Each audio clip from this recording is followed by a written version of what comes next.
sebelum masuk ke rangkaian acara, alangkah baiknya kita berdoa dulu menurut kepercayaannya masing-masing supaya acara siang hari ini itu diberikan kelancaran. Berdoa dimulai.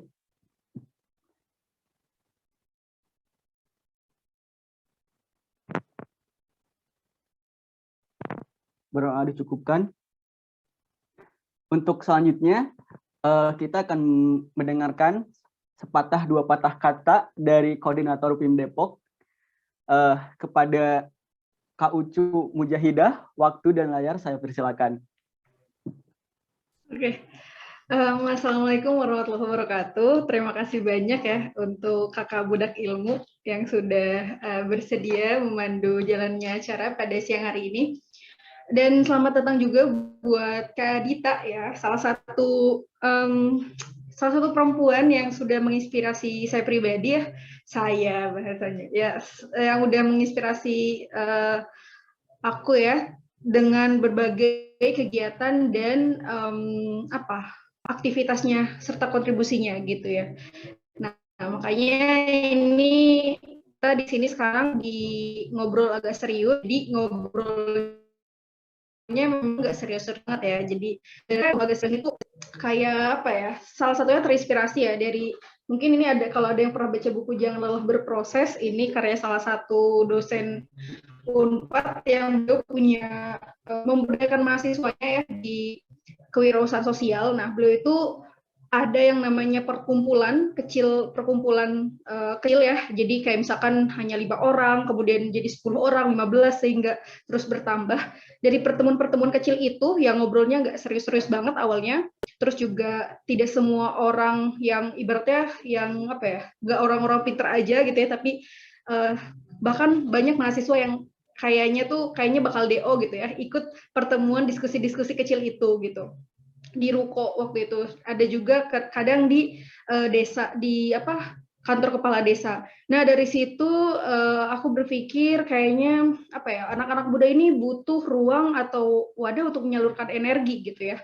Kayak kan di sini kita kedatangan Kak Dita ya, beliau masih muda tapi udah menjadi expert gitu ya di bidangnya. Beliau di data analis gitu ya, data science Indonesia, kemudian sekarang jadi deputi knowledge management di data science juga.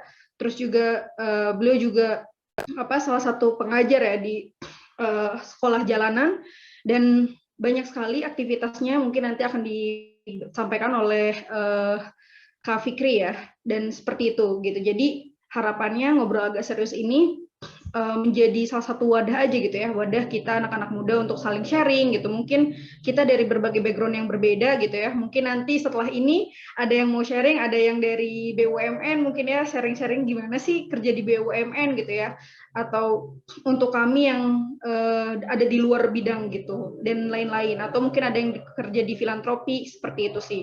Jadi ngobrol agak serius ini sekali lagi wadah untuk kita sama-sama belajar dan sharing ringan ya kayak teman aja lah gitu. Nah, kebetulan hari ini kita akan ngobrol bareng Kak Dita di Knowledge Management, salah satu isu yang aku tuh sebenarnya udah kepo banget dari awal tahun gitu ya. Nah, daripada kekepoan dan ilmu Kak Dita itu aku makan sendiri gitu ya, mendingan di sharing aja bareng teman-teman yang juga membutuhkan ilmunya. Gitu aja ya, semoga bisa kita bisa sama-sama menikmati diskusi ini gitu ya, ilmu baru ini, dan juga bisa mendapatkan insight gitu, dan mudah-mudahan setelah berakhirnya sesi ngobrol dua ini nanti ada teman-teman juga berniat untuk sharing di ngobrol agak serius 345, boleh banget langsung hubungin aja kita di Film Depok. Terima kasih banyak Dita juga teman-teman hari ini. Selamat menikmati diskusi dari ilmu hari ini. Wassalamualaikum warahmatullahi wabarakatuh. Waalaikumsalam warahmatullahi wabarakatuh. Makasih Kak Ucu udah menyampaikan sepatah dua patah katanya. Nah, untuk selanjutnya akan diputar pengenalan video film yang akan diputar oleh kakak operator. Kakak operator, apakah udah siap? Ini video pengenalan tim ya.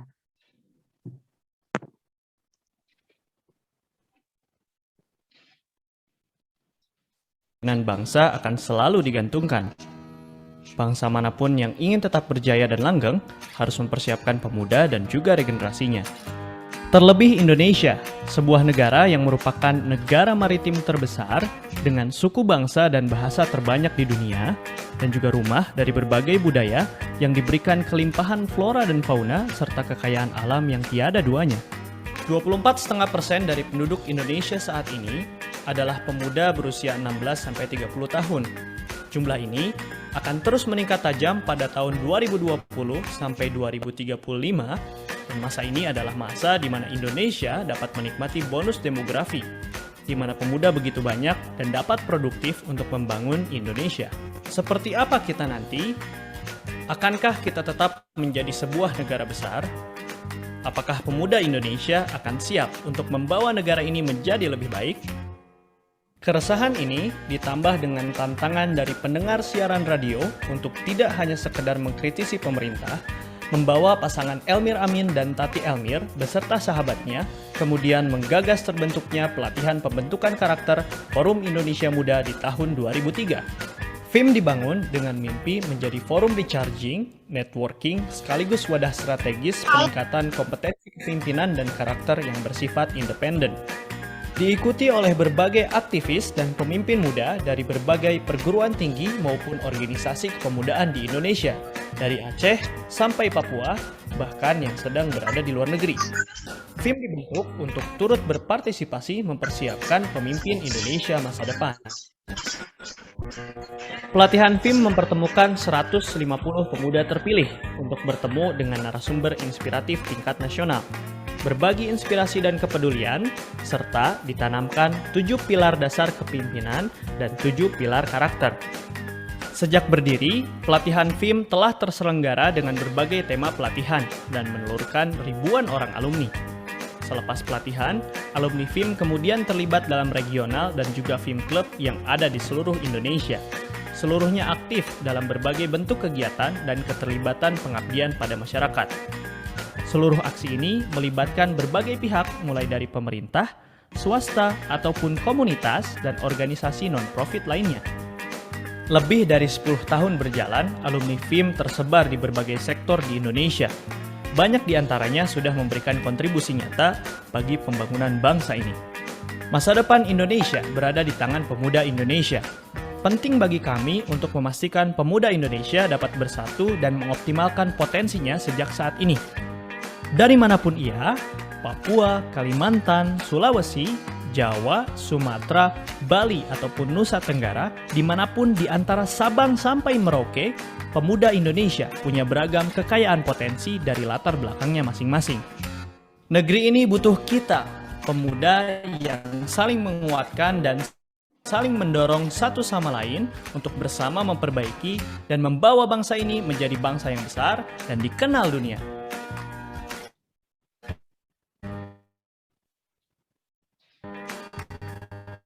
Pemuda Indonesia, aku untuk bangsaku.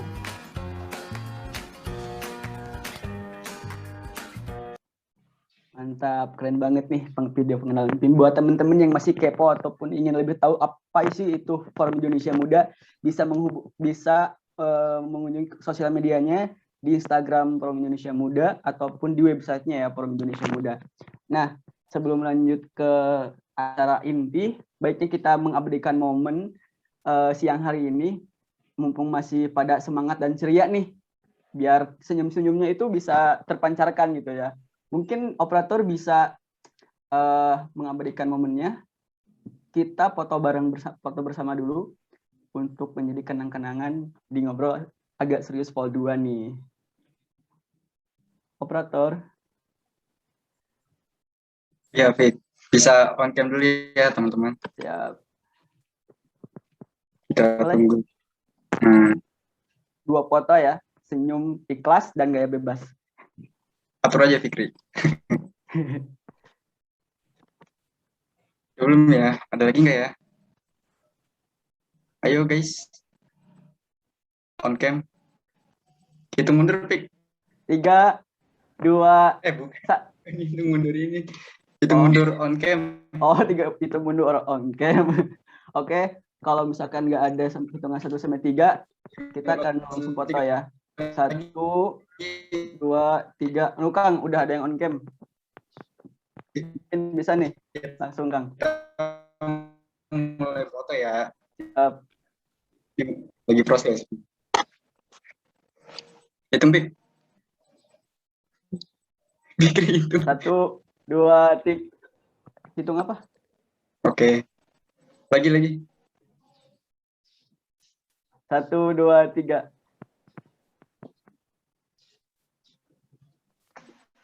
Ayo lagi. Oke, Aku sekali nggak lagi bisa ya. gaya karena screenshot. Hitung, Pik. 1, 2, 3. Nah, Sudah ya. ya. Terima kasih. Terima kasih semuanya. Boleh di on cam ataupun bagusnya ini ya sambil on cam ya, biar biar kelihatan banget nih semangat siang harinya gitu. Nah, dalam ngobrol agak serius poll kedua ini kami mengangkat tema knowledge management in organisasi. Jadi teman-teman nih yang aktif di organisasi ataupun aktivis di komunitas ataupun di pegiat yang lainnya bisa banget nih menerapkan ilmu yang akan teman-teman dapat dari Kadita. Nah, untuk langsung saja tanpa menunggu waktu lama, aku akan membacakan CV Kadita. Pertama, nama Dita Widya Amalia. Beliau merupakan Deputi Knowledge Management Data Science Indonesia. Beliau merupakan lulusan Matematika Murni dari ITB tahun 2018. Dan beliau juga memiliki sebidang pengalaman. Yang pertama, pengalaman profesional, yaitu Business Intelligence Analyst 2019 hingga saat ini di PT XL Axiata Tbk. Junior Data Scientist 2018-2019 di PT XL Axiata, Asisten Lab Matkul Statistik 2015-2018 di ITB, pengalaman riset COVID 2019 Modeling Project dari Data Science Indonesia, pengalaman pelatihan dan sertifikasi Tibco Essential Training 2018 dari Tibco SL Axiata Group, Miss Power by Advanced Training 2021 dari IYCRA Konsultan. Nggak hanya pengalaman yang luar biasa, Kadita juga bergerak di bidang kerelawanan, salah satunya jadi instruktur data pada 1000 Days Fund dari Bank Dunia 2021 hingga saat ini, jadi leader grup di divisi Knowledge Management di Data Science Indonesia 2019 hingga saat ini, dan instruktur pada Data Learning Series di Data Science Indonesia 2018 hingga saat ini. Masya Allah banget CV-nya. Dan tanpa menunggu lama, pasti teman-teman udah kepo nih, apa sih isi materi dari Knowledge Management yang akan disampaikan oleh Kadita? Kepada Kadita, waktu dan layar, saya persilakan. Oke, terima kasih Fikri. Siap, Kadita. Assalamualaikum warahmatullahi wabarakatuh. Waalaikumsalam warahmatullahi wabarakatuh. Apa kabar nih teman-teman semuanya? Semoga dalam keadaan sehat semua ya. Oke, mungkin makasih banget untuk Fikri yang udah memperkenalkan saya. Terima kasih juga untuk Ibu Korek FIM Depok yang udah memberikan kesempatan saya bisa sharing di sini bersama dengan teman-teman di FIM Depok. Mungkin tanpa berlama-lama ya, aku minta izin untuk sharing nih ke host. Belum bisa? Oh ya, udah bisa. Oke deh. Udah kelihatan belum? Udah, Kak. Udah ya? Oke, wait. Oke. Nah, teman-teman mungkin kita akan lebih serius. Namanya aja acaranya ngobrol agak serius ya. Jadi mungkin kita akan sedikit lebih serius, tapi nanti di akhir kita akan nge-game sedikit juga tentang knowledge management. Jadi sebenarnya apa sih knowledge management itu dan kenapa knowledge management bisa disebut sebagai seni dalam mengoperasikan organisasi secara efektif. Nah, udah diperkenalkan lagi ya, tadi saya Dita, mungkin sebagai informasi aja untuk teman-teman, kalau misalkan sekarang yang berbicara itu bukan Dita yang sebagai BI Excel atau Dita yang sebagai data leads di JDS, tapi sekarang yang berbicara Dita sebagai knowledge management di Data Science Indonesia, kayak gitu. Nah, di sini paling nggak harapannya nanti teman-teman bisa mencapai 2 tujuan ini. Yang pertama, teman-teman paham nih, kira-kira kenapa sih kita harus menggunakan knowledge management di suatu organisasi? Dan yang kedua, bagaimana kita bisa menggunakan data untuk meningkatkan efektivitas dari performance organisasi kita, kayak gitu.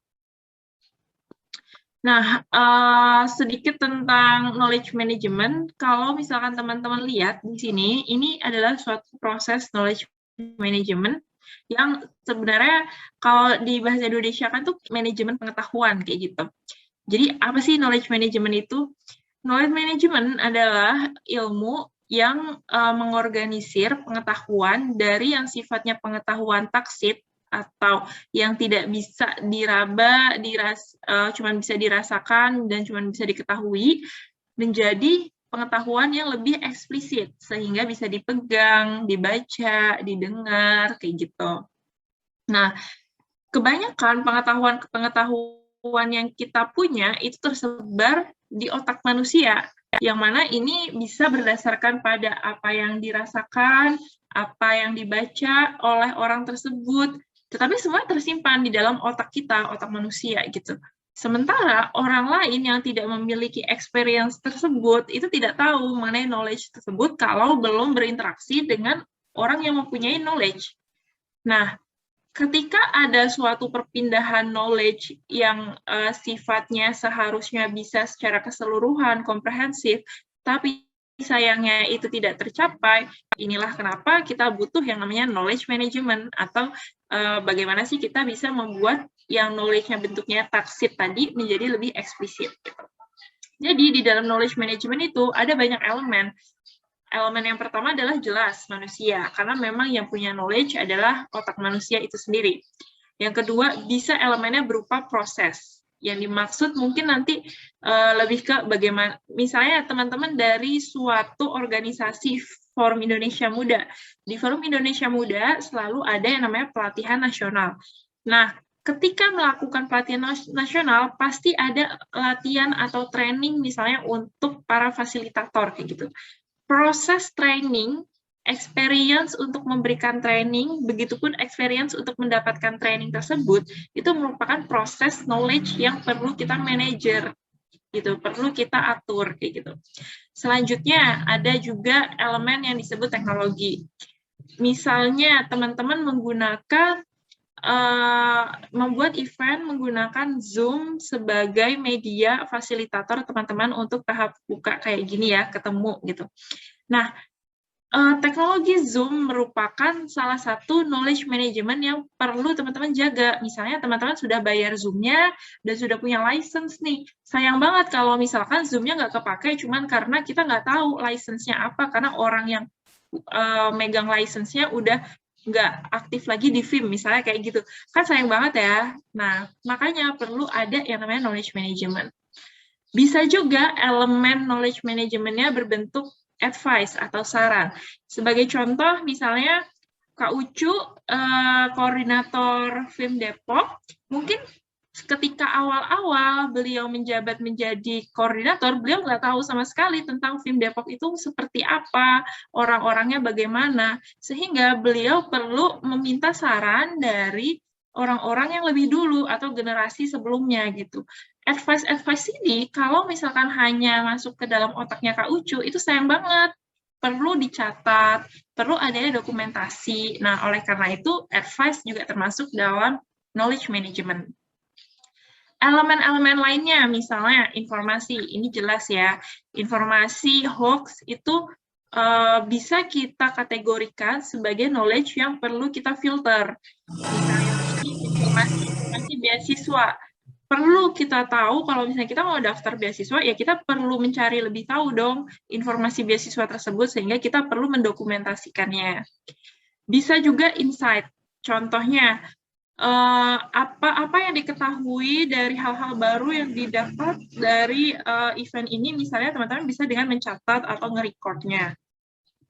Harapannya insight ini nanti ketika misalnya teman-teman butuhkan lagi, teman-teman bisa dapat dapat dokumentasinya dan belajar lagi gitu. Terus improvement, peningkatan ini juga merupakan salah satu elemen dari knowledge management, karena tentunya dengan adanya suatu peningkatan kita belajar terkait dengan kenapa sih kok bisa performanya bisa naik, misalnya gitu. Misal teman-teman contohnya lagi melakukan bisnis. Nah, bisnisnya tentang misalnya penjualan masker gitu ya. Kenapa sih penjualan masker saat-saat ini meningkat kayak gitu? Nah, peningkatannya itu perlu teman-teman pelajarin. Oh, mungkin karena tren marketnya kayak gini, tren pasarnya kayak gini. Sehingga ketika nanti tren pasarnya kebaca lagi kira-kira di masa depan kayak gini, teman-teman udah bisa mempersiapkan, oh harusnya kita jual masker yang sifatnya masker kain, bukan masker medis, karena masker kain lebih awet, segala macam kayak gitu.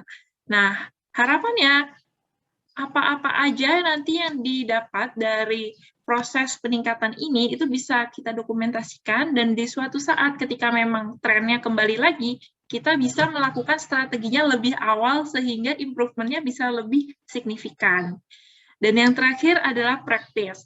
Contohnya, mungkin nanti kita akan mencoba Jamboard. Nah, teman-teman akan mendapatkan experience ketika berlatih brainstorming dengan menggunakan Jamboard. Nah, itu merupakan salah satu knowledge management yang perlu teman-teman dokumentasikan juga. Misalnya ketika menggunakan Jamboard, nanti kita dokumentasikannya dengan tayangan Zoom ini kita record jadi sebuah video kayak gitu.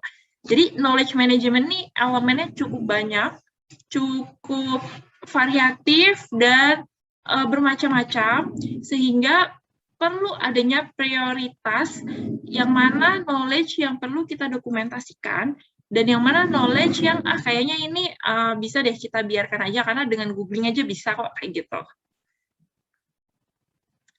Nah, seperti yang saya bilang tadi ya, knowledge itu ada yang sifatnya taksit. Taksit ini merupakan knowledge yang memang tidak bisa diraba, tidak bisa disentuh, bahkan dibaca pun tidak bisa, tapi ada di otak manusia, kayak gitu. Tugasnya knowledge management adalah membuat knowledge yang tadinya taksit menjadi eksplisit, atau menjadi lebih bisa dimengerti oleh orang lain.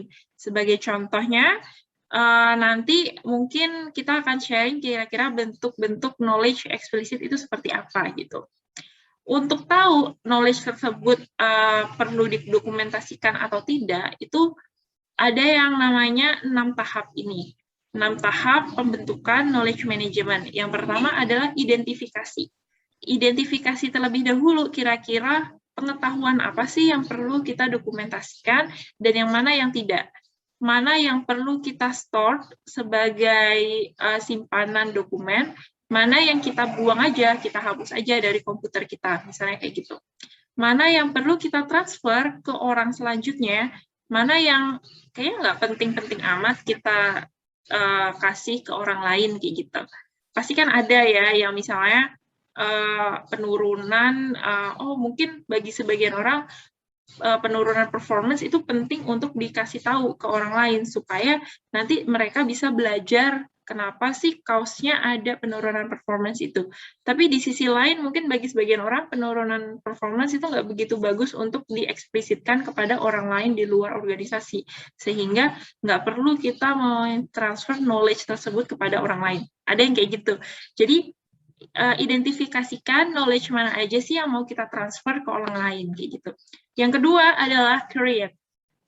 Buat knowledge tersebut menjadi sebuah dokumentasi yang bisa dimengerti oleh orang lain.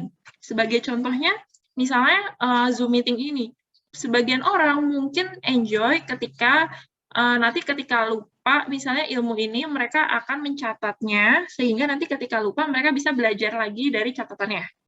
sebagian orang yang lain lebih suka menonton, sehingga mereka mendokumentasikannya dalam bentuk recording video, kayak gitu misalnya.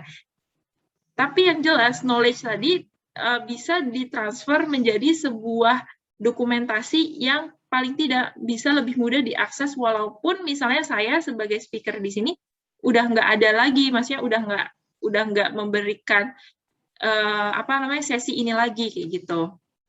Terus yang ketiga adalah store.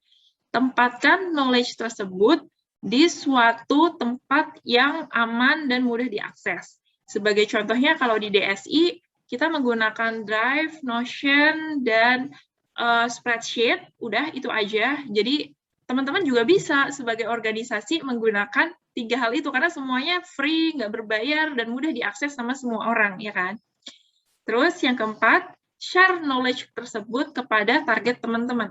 Sebagai contohnya, kalau di organisasi Data Science Indonesia, kita punya knowledge yang cukup banyak beragam dari bentuknya GitHub, podcast, video, YouTube, terus ada dokumen, terus ada juga link poster. Nah, knowledge ini kita rapikan, yang selanjutnya kita share ke publik. Kalau misalnya ada anggota kita yang memang, oh aku butuh nih belajar tentang data science, aku harus bukanya di mana ya? Oh silakan aja buka link ini, terus nanti ada listnya, teman-teman bisa akses videonya di sini, kayak gitu. Jadi tanpa harus menanyakan kepada pengurus, orang-orang di luar DSI bisa tahu cara mengakses knowledge yang dipunyai oleh DSI, kayak gitu misalnya. Yang kelima adalah use and learn. Gunakan dan pelajari knowledge yang dipunya. Karena percuma kita udah mendokumentasikan, tetapi knowledge-nya tidak digunakan sama sekali oleh orang lain. Dan yang terakhir adalah improve. Di tiap tahap awal, tahap pertama kita menempatkan suatu batu perubahan, itu pasti ada yang namanya evaluasi, gitu. Improvement itu perlu.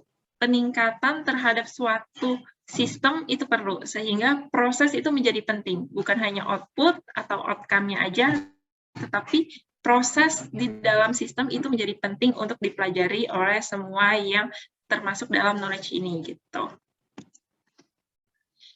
Nah, kalau misalkan kita persingkat lagi, knowledge management itu sebenarnya terdiri dari apa aja sih step by step-nya? Yang pertama, kita punya data yang begitu cukup variatif. Contohnya di sini, ini aku ngasih contoh yang cukup bisa kita lihat di kehidupan sehari-hari.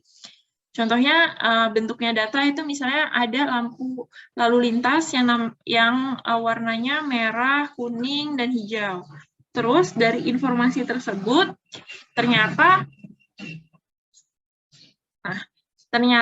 lampu yang ada di Senopati, di Jalan Senopati yang menghadap ke selatan, itu warnanya merah. Knowledge-nya apa? Oh, berarti karena traffic light-nya atau lampu lalu lintasnya berwarna merah, berarti aku stop, gitu. Nah, terus selanjutnya kebijakannya apa? Wisdom-nya apa? Oh, berarti baiknya emang aku stop car-nya aja sampai akhirnya nanti lampu lalu lintasnya kembali berwarna hijau, kayak gitu. Sesimpel itu knowledge management. Jadi yang tadinya dari data, harapannya bisa jadi suatu action. Misalnya lagi di Forum Indonesia Muda nantinya ada data berupa email orang-orang yang mendaftar menjadi calon anggota Forum Indonesia Muda Depok, gitu misalnya. Nah, informasinya apa? Informasinya adalah, oh, sebanyak 2.000 orang mendaftar menjadi calon anggota Forum Indonesia Muda Depok, gitu. Knowledge-nya apa? Oh, ternyata dari 2.000 orang ini yang masuk dalam FIM Depok cuman 8 orang loh. Oh, berarti wisdom-nya apa? Wisdom-nya, oh ternyata persaingannya seketat itu, cuma 8/2000, berarti cuma 2,5% kita bisa masuk ke FIM Depok, gitu. Artinya, orang-orang yang nantinya mau mendaftar FIM Depok lagi, mereka harus bersaing ketat, sehingga mereka seharusnya tahu, mereka harus ngeset strategi yang lebih oke supaya tahun depan bisa ikutan seleksi FIM Depok lagi. Misalnya kayak gitu. Nah, Mungkin nanti akan banyak case-case di mana dari data bisa jadi wisdom dengan menggunakan knowledge management ini gitu. Nanti kita nge-games terkait dengan ini ya.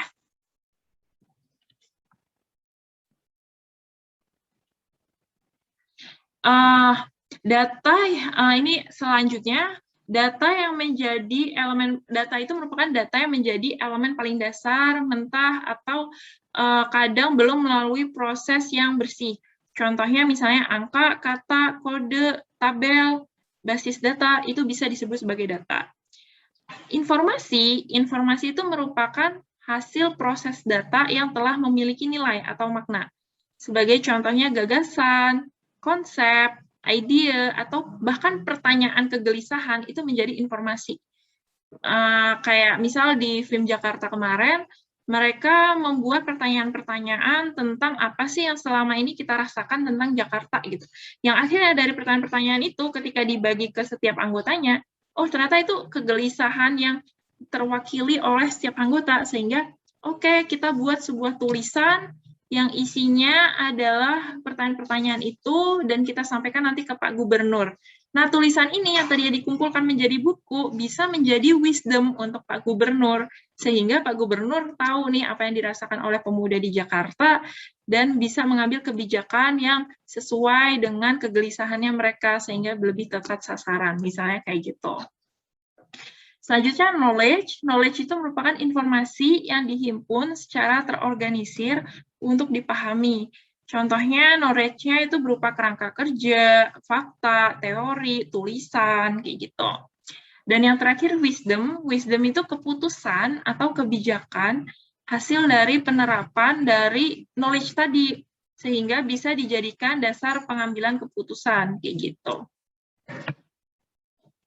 Nah, sedikit benchmarking ke komunitas sebelah di Data Science Indonesia, itu sebenarnya komunitasnya udah terdiri dari lebih dari 20.000 anggota dengan berbagai background. 70% anggotanya berasal dari non-data science, 30% bekerja di bidang data science gitu. Nah, masalahnya apa sih dengan organisasi yang sebesar itu? Masalahnya adalah kita nggak tahu gimana cara efektifnya untuk memberikan ilmu kepada anggota baru gitu. Masa iya kita mengkader 20.000 orang sekaligus dalam 1 tahun? Kan nggak mungkin ya, kayak gitu. Akhirnya gimana ya caranya yang efektif supaya kita bisa transfer knowledge ini, supaya ada knowledge manage-nya antara kita yang lama dengan anggota yang baru.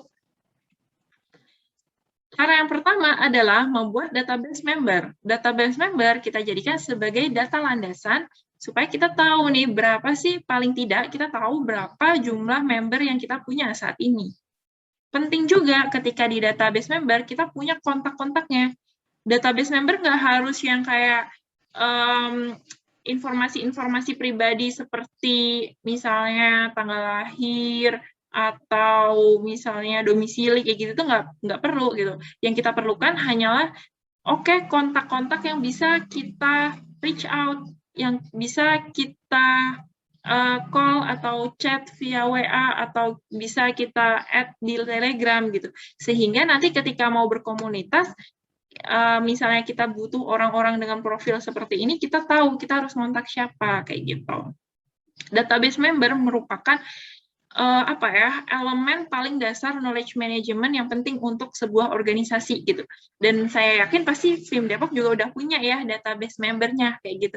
Cuman bagaimana nanti pemanfaatan database member ini perlu dioptimalkan. Contoh lainnya adalah Data Science Indonesia untuk mentransfer knowledge-nya, dia punya kayak beberapa macam, kita sebutnya produk. Beberapa macam produk atau beberapa macam tools yang biasa kita gunakan. Karena namanya juga Data Science Indonesia, kita punya banyak file GitHub dan dari penelitian yang pernah kita lakukan, sehingga perlu adanya repositori atau penyimpanan kode-kode pemrograman yang sudah pernah kita lakukan, kayak gitu. Oleh karena itu, kita biasanya nyimpannya di data kurikulum. Nah, di data kurikulum ini sifatnya kayak dari platform GitHub, orang bisa ngebaca dan mengakses kode-kode pemrograman yang pernah dibuat oleh anggota tim DSI. Selanjutnya, kita juga ada transfer knowledge yang bentuknya microblog di Instagram. Gunanya untuk membuat orang tertarik mengunjungi page Instagram atau media sosial kita, sehingga orang-orang yang awam tadinya tentang data science bisa semakin tercerdaskan dan nge-follow deh, jadi anggota deh, terus mau jadi pengurus deh, kayak gitu. Jadi secara nggak langsung mereka punya willingness, punya kemauan untuk kontribusi di komunitas ini, karena mereka merasakan manfaatnya dulu sebelum berkontribusi, kayak gitu.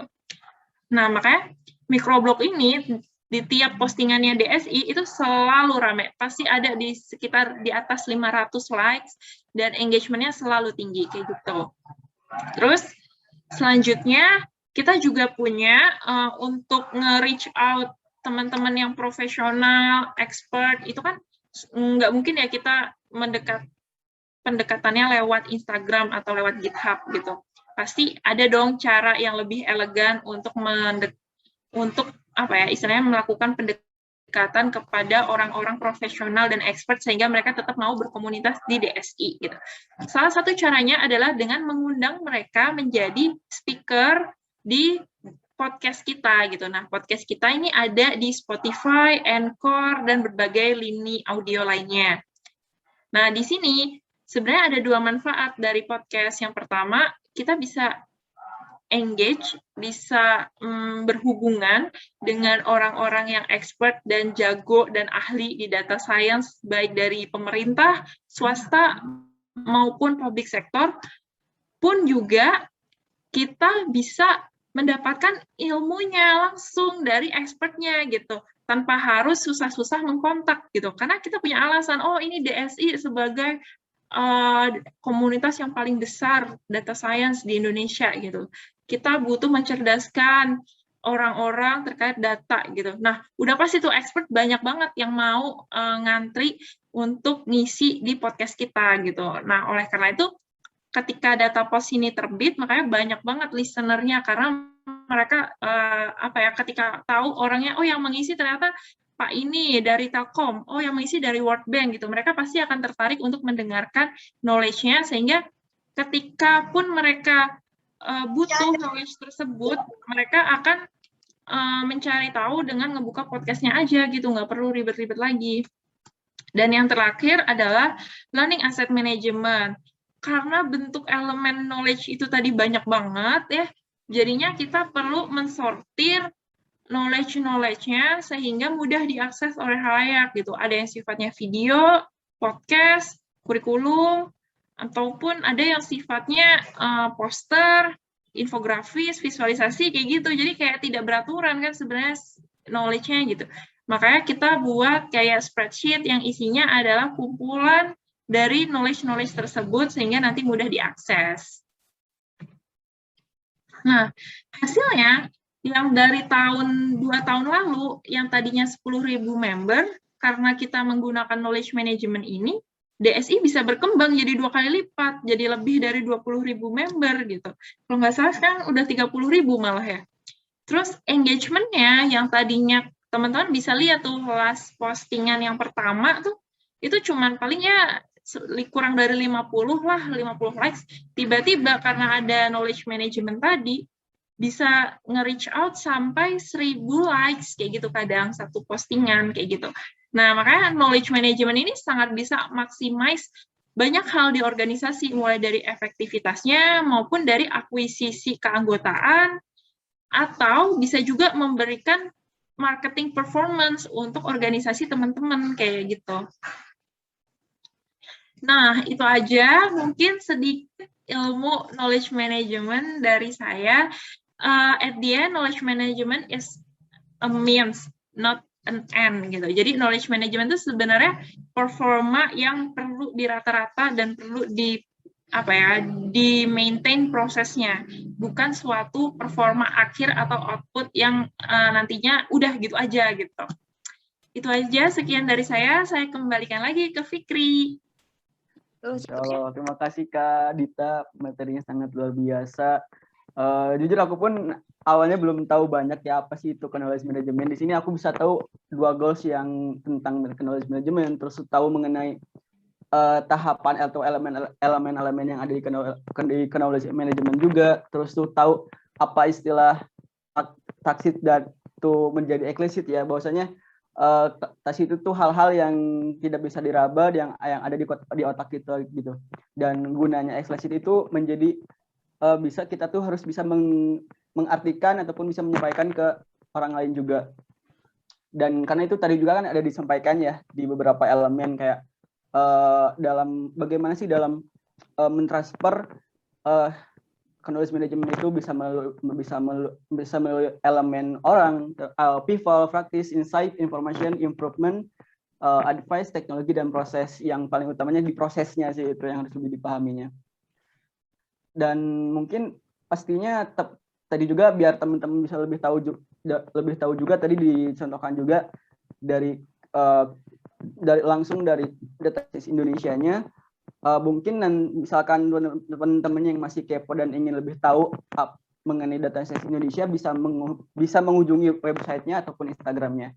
Dan barangkali yang ingin dapat juga bisa langsung ke websitenya yang tadi Kak Dita share screen ya. Nah, mungkin sekarang kita masuk ke sesi tanya jawab nih Kak. Pasti dari teman-teman semua banyak banget nih yang kepo mengenai penerapan knowledge itu bagaimana, terus tuh gimana sih strategi dalam pemanfaatannya dan lain-lainnya.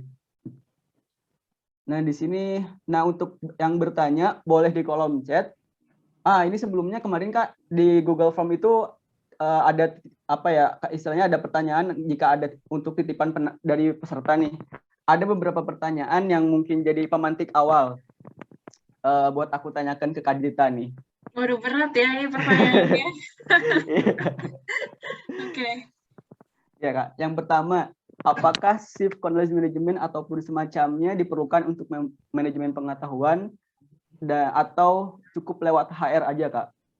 Atau human research ya? Mau dijawab langsung atau jawab langsung gimana? Aja. Oh, jawab langsung aja. Jawab langsung aja Kak. Oke, jadi knowledge management itu ada banyak. Karena tadi yang dibilang ya, knowledge-nya ada banyak, jadi tergantung dari tujuannya gitu. Contohnya, di tempat saya bekerja dulu, di Excel Axiata, itu dia punya sistem knowledge management-nya. Jadi, knowledge-nya lewat email. Setiap ada produk baru, kita mengemailkan ke seluruh tim marketing, sehingga tim marketing tuh merasa diberitahu kalau ternyata ada produk baru, kayak gitu. Itu contohnya. Terus, kalau di yang sekarang, pekerjaan yang sekarang, di kantor sekarang tuh ada knowledge management-nya juga, itu sifatnya berupa Wikipedia gitu. Kalau teman-teman buka Wikipedia, kan tampilannya ada informasi-informasi penjelasan, deskripsi, terus ada maps, ada segala macamnya, informasinya ada link-linknya gitu. Nah, mirip kayak gitu juga Wikipedia-nya. Gunanya untuk mentransfer knowledge di internal kantor saya gitu. Nah, kalau di DSI mungkin knowledge management-nya sedikit berbeda karena DSI kan komunitas terbuka, bukan yang eksklusif. Dia inklusif sekali gitu kan. Jadi kita buat knowledge management-nya nggak mungkin dong yang kayak kita harus ngirimin email ke 2.000 orang gitu kan. Secara sistem itu PR banget gitu. Akhirnya kita buatnya ya udah kita publish aja apa yang ada di media sosial kayak gitu kan, supaya semua orang bisa nge-reach out tanpa ribet-ribet ngebuka email kayak gitu misalnya. Terus apakah perlu adanya manajemen pengetahuan? Itu perlu, udah jelas banget, tapi belum tentu harus lewat HR kayak gitu. HR mungkin bisa maintain knowledge terkait dengan database internal terkait karyawannya aja gitu, bukan yang terkait dengan produk atau marketing kayak gitu-gitu.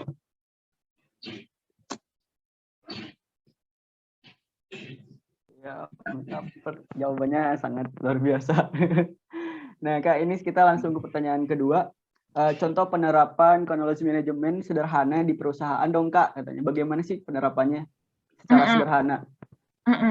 Contohnya misalnya saya nih baru aja pindah kerja gitu kan ke Jabar Digital Service. Nah, di situ pada saat saya pindah kerja, saya orang yang sebelumnya menempati posisi saya yang sekarang itu udah cabut duluan, gitu kan? Kita nggak sempat ketemu, jadi kita nggak ada nih transfer knowledge-nya, kita nggak ada kaderisasinya tuh nggak ada gitu.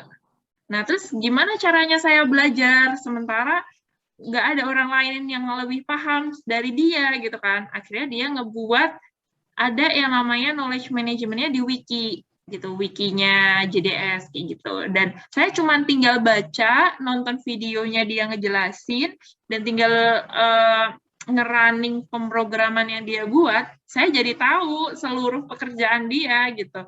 Tanpa perlu saya usaha mengkontak dia secara langsung, kayak gitu sih. Jadi se-powerful itu knowledge management. Nah, ini juga menjadi aset untuk perusahaan atau untuk kantor ketika misalnya turnover karyawannya tinggi gitu. Jadi misal yang dimaksud turnover karyawan tuh kayak yang resign sama yang masuk ke perusahaan itu cepat gitu pergantiannya. Nah, ketika emang kondisi perusahaannya seperti itu, perlu adanya knowledge management yang bagus untuk mempersingkat waktu transfer knowledge sehingga orang baru bisa langsung on board nih, atau bisa langsung kerja dengan full knowledge nih, istilahnya gitu. Gitu sih. Berarti sangat penting banget ya Kak, di sebuah perusahaan itu melakukan penerapan knowledge management kayak misalkan tadi kayak misalkan pergantian karyawan dan lain-lainnya gitu ya Kak. Iya, karena kayak knowledge management kadang bisa bisa memotong biaya training bahkan ya. Kayak gitu yang harusnya kita mengundang pembicara, tapi karena udah ada knowledge management, jadi orang tinggal ngakses, tinggal baca, jadi nggak perlu bayar pembicara gitu misalnya. Gitu sih. Nah, mungkin pertanyaan ketiga, bagaimana cara mengukur tahap knowledge management di organisasi kita, Kak? Nah, mungkin tadi ngikutin step by step-nya tadi ada 6 step, kita perlu identifikasi dulu knowledge mana yang penting atau tidak penting. Misalnya kayak di organisasi Forum Indonesia Muda Depok, knowledge yang penting itu jelas database volunteer, terus database pembicara, supaya nanti teman-teman bisa mengundang lagi pembicaranya ya kan? Atau terus selanjutnya database seluruh peserta yang pernah mengikuti event teman-teman. Itu penting, supaya nanti kalau ada event yang sejenis, teman-teman bisa nge-email mereka, memberikan notification, sehingga mereka bisa join lagi, gitu kan. Terus selanjutnya, bahkan penting juga kalau misalkan teman-teman punya misalnya data demografi dari pesertanya, atau data profil mereka bekerja di mana ya, gitu. Jadi ketika teman-teman butuh speaker dengan profil seperti ini, misalnya teman-teman tinggal ngeliat aja database peserta, database speaker, oh ternyata ada loh peserta kita yang ternyata dulunya itu ini Head of Change Management Transjakarta misalnya, kayak gitu kan, oh kita undang aja yuk ke sini gitu, yang tadinya jadi peserta jadi speaker gitu kan, karena kita tahu how to use this data gitu. Berarti benar-benar bisa memanage segala hal ya Kak, dari waktu, uang, dan teknis juga ya, biar lebih simpel lagi dengan adanya knowledge management ini. Betul, gitu. Nah, ini pertanyaan keempat, bagaimana membangun budaya knowledge management? Mungkin tadi kan nyambung sih Kak dari pertanyaan kedua soal penerapan. Nah, ini cara membangun budayanya gitu Kak. Mungkin masih ada nih yang baru menerapkan knowledge managementnya. Bagaimana sih cara membangun budayanya biar terus berjalan gitu? Yang pertama mungkin ini ya, kayak menumbuhkan kesadaran kalau pendataan itu perlu gitu. Entah itu dokumentasi, notulensi itu knowledge juga kan. Terus atau recording itu perlu gitu. Kalau misalnya recording event kayaknya udah banyak ya yang memang udah sadar untuk harus melakukan gitu kan. Nah, cuman yang mungkin agak ke-skip tuh kayak notulensi, terus ngebuat database lebih rapi, kayak gitu-gitu yang belum. Gitu. Dulu juga kayak gitu di FIM Jakarta, berhubung dulu kan saya juga pengurus FIM Jakarta ya, susah banget dapat database anggota FIM Jakarta, dan kita anggota baru cuman taunya FIM Jakarta baru berdiri 3 tahun gitu kan, padahal sebelumnya alumni-alumni udah banyak ternyata gitu. Nah, akhirnya ya udah kita buatin database-nya, terus kita tahu nih, oh ternyata pendapatan anggota FIM Jakarta nih besar-besar loh. Wah, bisa nih beberapa orang kita jadiin donatur selanjutnya, kayak gitu. Karena kita harus ada pengisian kuesioner pendapatan, misalnya kayak gitu. Terus kemarin juga gara-gara saya membuat database FIM Jakarta, jadinya dulu tuh kita nggak tahu harus mengundang siapa speakernya, tapi karena kita punya database dan tahu roles-nya, tahu skill tiap orang, jadi kayak kita udah tahu nih kalau psikologi kita ngundangnya Kak Viko misalnya, terus kalau sharing beasiswa kita ngundangnya Kak Faina Faradina, atau kalau sharing tentang ekonomi kita ngundangnya Kak Faras, kayak gitu. Jadi semuanya udah terplotting akhirnya gitu, dan kita nggak ribet-ribet lagi gitu. Pun kalau kita ngundang speakernya dari internal kan enak ya, kayak tidak perlu membayar keluar uang dan nggak perlu yang ribet-ribet kayak gitu sih. Jadi memang perlu ada kesadaran tiap anggota untuk apa ya, atau paling tidak kita menumbuhkan terlebih dahulu manfaat apa sih yang nantinya dirasakan oleh anggota dengan adanya database ini gitu. Gitu sih. Contohnya dulu FIM Jakarta tuh mau ada iuran bulanan anggota gitu kan. Ya anggota nggak mau lah, orang ngapain kita iuran, padahal kita pengennya join FIM cuman buat networking misalnya kayak gitu kan. Kenapa harus iuran nih kayak gitu. Oh ternyata setelah kita survei ternyata mayoritas emang nggak mau iuran. Ya udahlah, kita bisa nih dapetin dananya dengan donasi nih, donasi dari orang-orang yang memang pendapatannya tinggi di FIM Jakarta kayak gitu. Gitu sih. Jadi kita bisa plotting gitu. Jadi awal mulanya berarti dari kesadaran dan pemahaman mengenai pentingnya knowledge management ini berarti ya Kak, biar semua itu bisa betul. satu frekuensi dan gak ada yang protes dan yang lain-lainnya. Betul. Nah, pertanyaan kelima, terus data analis untuk menciptakan data menjadi informasi, lalu menjadi analis itu apa sih Kak? Toolsnya atau ini mungkin aku sedikit share kali ya. boleh Kak? Nah, ini tuh teman-teman bisa akses di bit.ly/learning asset management DSI. Nah, isinya itu sebenarnya cuman gini aja guys, cuman ada divisi, ada nama programnya apa, nama kegiatannya apa. Misalnya kita habis nge-post tentang podcast, judulnya ini gitu. Terus nanti orang tuh bisa langsung ngeliat, oh ada nggak ya podcast tentang data engineering? Oh nggak ada, tapi ada MFM nih ternyata. Oh bentuk kegiatannya webinar. Terus kayak kita bisa ngakses videonya di link drive ini. Ada audionya nggak? Oh, nggak ada ternyata. Ada link hands-on atau source kodenya nggak? Kayak gitu. Jadi mayoritas tools yang kita gunakan tuh open source gitu. Jadi kayak ini aja sederhana Excel sheet gitu. Terus kita, oh ternyata ada pernah DSI ngadain Women in Data gitu. Dan kita bisa mengakses misalnya slide-nya mereka loh. Gitu, keren. Jadi kita bisa tahu nih kayak, oh ternyata DSI udah pernah punya speaker ini dan udah pernah kerja sama Loket, misalnya kayak gitu. Jadi secara secara tuh sebenarnya sederhana banget. Kadang tuh ada juga yang pakai Notion. Misalnya, nah ini salah satu knowledge management yang ada di kantor baru saya, Jabar Digital Service. Jadi dia buat wiki. Kalau misalkan wiki pada umumnya kan kayak Wikipedia gini ya. Nah, kayak gini kan ya, ada tulisan yang nge-link ke suatu page, kayak gitu. Atau kadang tuh ada map-nya lah ya, biasanya di kiri tuh ada map-nya gitu. Nah, kalau di kantor baru saya itu, dia ngebuat wiki yang sama juga, cuman nanti isinya tuh ada yang kayak penjelasan tiap project, ada resep dokter, kalau misalkan anggotanya sakit, terus ada guideline, ada kerja kita dalam seminggu ini untuk intern itu ngapain, kayak gitu-gitu. Jadi notulensi-notulensi di save-nya di wiki, kayak gitu.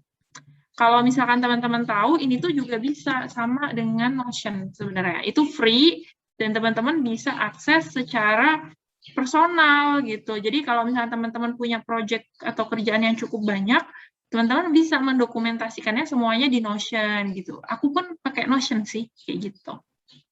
Misal aku jadi speaker ini nih, ya udah aku biasanya minta orangnya untuk nge-invite di Google Calendar, di ini. Terus nanti di Google Calendar itu nge-link biasanya ke Notion-ku. Jadi kayak ketika aku buka catatan Notion-ku, aku bisa tahu, oh ternyata aku ada jadwal ini gitu. Ya udah nanti aku menjelaskan ini, catatan di Notion-ku ini, kayak gitu.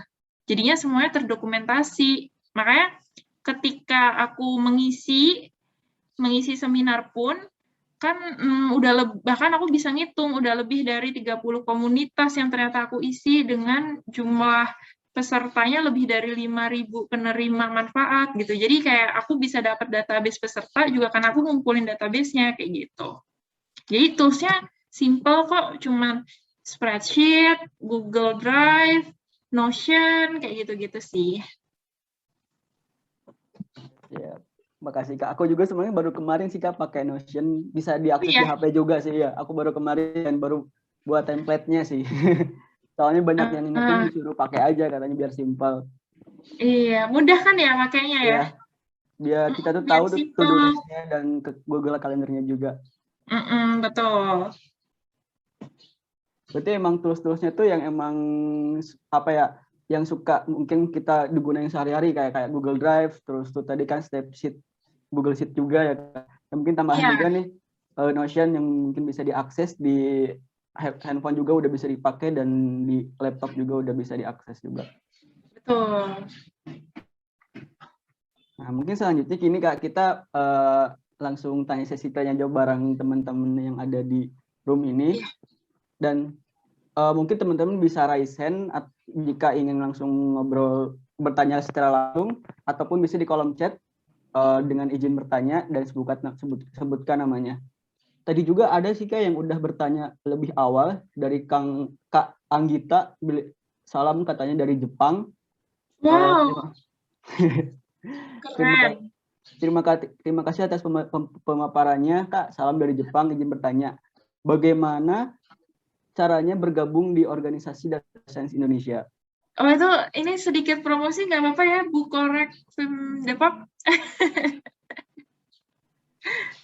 Jadi kalau secara ini joinnya bisa kapan aja, itu bisa langsung isi aja database kita di websitenya DSI gitu, yang tadi ada datascience.or.id linknya. Terus nanti begitu join dan mengisi database-nya, nanti akan dijoinin ke grup Slack kita atau grup Telegram gitu sih, sama pengurusnya gitu. Jadi udah otomatis nanti. Sesimpel itu kok untuk join DSI. Oke, siap Kang Anika. Terima kasih Kak Adita udah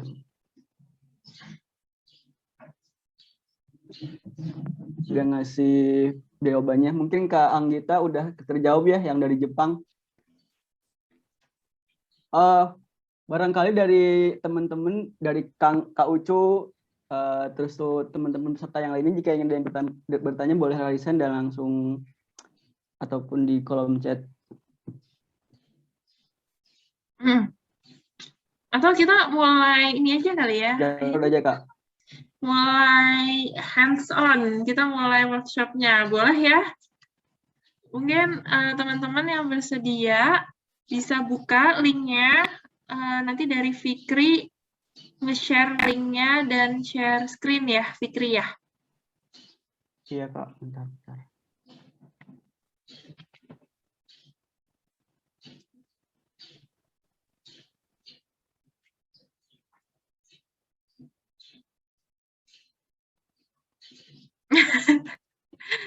Udah, atau nggak nemu Fikri linknya? Aku Ada, aja Kak, yang ada, kasih Kak. ya, Mas. Oh iya. Ini aku udah buka linknya nih. Aku share di chat ya linknya. Iya. Oke, udah pada bisa ngakses belum?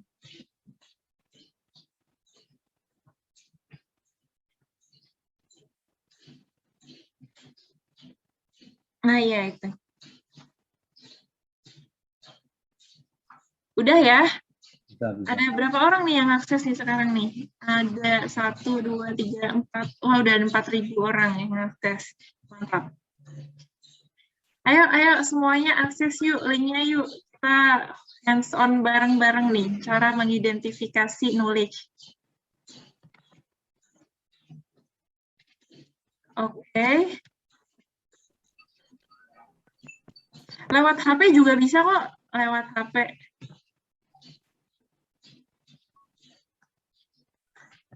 Oke. Udah?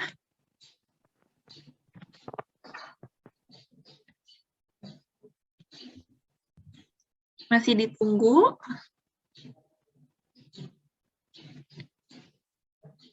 Nah, oke, udah terkumpul lumayan banyak ya orangnya.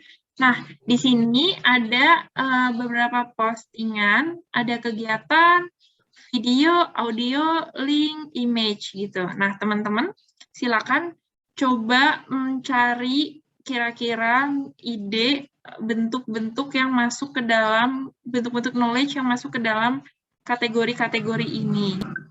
Di organisasi teman-teman, bisa di tempat kerja, bisa di tempat komunitas, atau bisa juga dimanapun lah pokoknya, atau di kerjaannya sehari-hari teman-teman kayak gitu. Nah, silakan coba masukin beberapa kata yang tergolong dalam 5 hal, tergolong dari salah satu dari 5 hal ini gitu. Contohnya misalnya, oh ya di sini ini namanya Jamboard ya teman-teman. Jadi teman-teman ini tuh terus untuk brainstorming gitu ya. Brainstorming knowledge. Nah, di sini teman-teman bisa nge-add dengan menambah sticky notes ya kayak yang dipakai Fikri tadi. Terus ada juga pen. Nah, itu sticky notes, teman-teman tinggal nulis. Ada juga pen yang ada di kiri bawah itu, Fikri. Ini Iya, ada ini. image, ya, ada Image, pena, ada iya. penghapus, ada gambar, ada tambahin bentuk, ada kotak teks gitu. Nah, silakan teman-teman buat stick notes. Misalnya ini saya tambahin, bisa ngedit nggak Fik di situ? Bisa kan ya? Bisa, Kak. Oke. Nah, misalnya saya mau tambahin contohnya kegiatan tuh misalnya seminar.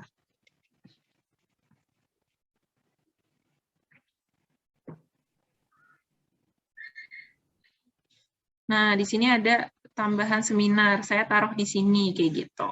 Nah, silakan teman-teman tambahin kira-kira knowledge apa aja sih yang sering kita lakukan dan kira-kira dokumentasinya tuh masuk ke dalam kategori yang mana nih kayak gitu. Kita hands-on bareng-bareng ya. Ini dikasih batasnya deh. Nah, yuk silakan tambahin teman-teman.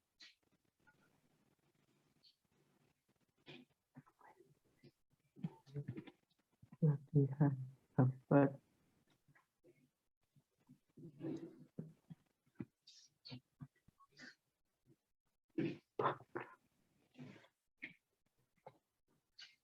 Ya, boleh pelatihan. Ada lagi?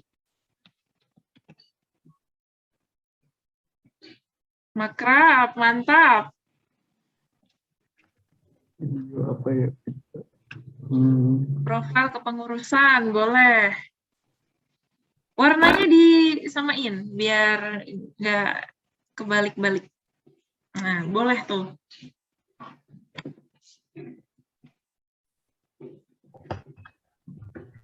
Dulu ya, ngelihatnya ya, gitu ya.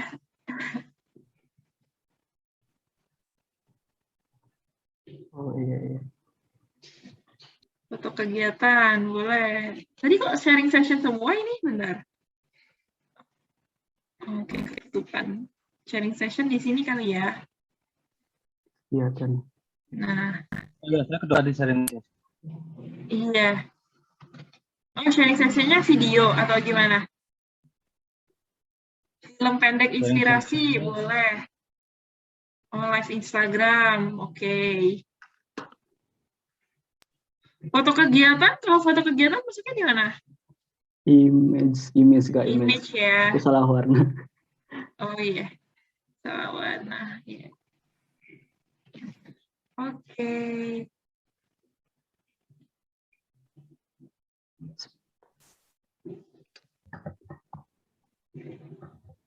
Nah, yang lain boleh ditambahin lagi. Ini audio cuma satu doang nih, nggak ada lagi. Rekaman Zoom, oke. Rekaman Zoom masuknya kemana berarti nanti? Kegiatan atau video?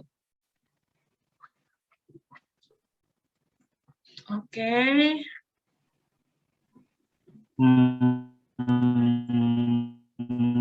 Games tebak gambar. Oke, masuk kemana tuh games tebak gambar?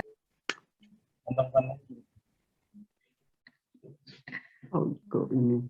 Konten. Nah, coba aku mau nambahin misalnya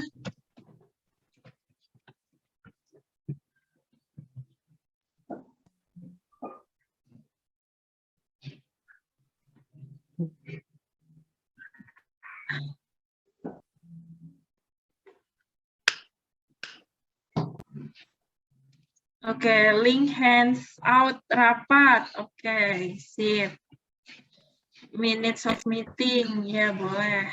Ini boleh ditimpa ya teman-teman ya. Nanti bisa kita buka-buka lagi. Bisa juga dikecilin tulisannya. Caranya dengan bisa diputar-putar gitu. Bisa dikecilin. Nah, gini. Konten, oke, bisa video, bisa ini ya, rekaman suara wawancara, ini audio ya. Oke, udah banyak. Image udah cuman ini, padahal kayak banyak yang foto-foto nih kayaknya. Kalau catatan rapat itu ada di tutorial apa ya? Nah, kalau catatan rapat itu apa biasanya? Dokumentasinya Word ya? Nah, itu berarti tulisnya dokumen. Harusnya ada gitu. satu lagi ya? Iya, harusnya Ya, ada dokumen. ada. Oke, Jadi kita mau tambahin masukin, kali. kan saya masukin rapat, mau masukin catatannya, mana, taruh di mana catatannya? Oh, oke. Bisa di dokumen atau di link. Di link aja. Iya, boleh. Tapi bisa dipisah ya, bisa dokumen, bisa link gitu, bisa dipisah. Karena link itu kan banyak ya, ada yang link video, link apa gitu.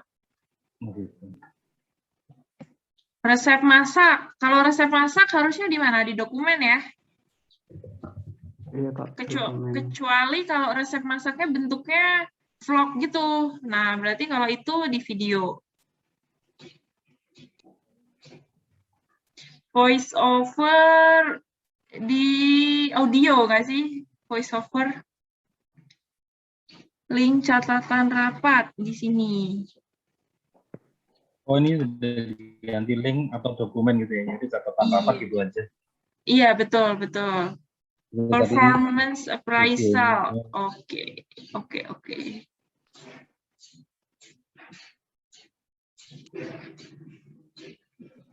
Oke, udah penuh ya kayaknya. Oh ya benar, poster seminar. Oke, udah banyak nih kayaknya yang udah kita kumpulkan. Nah, kita coba cross-check satu-satu ya. Dari knowledge yang kira-kira mungkin akan didokumentasikan sama teman-teman nantinya gitu. Di sini dari kanan dulu yang paling dikit ada image yang sifatnya kayak foto, poster, kayak gitu ya. Ada infografis pandemi, oke, ini masuknya image. Foto kegiatan, poster seminar, oke. Berarti kalau misalkan diminta untuk mendokumentasikan, oke, konten boleh, microblog gitu ya.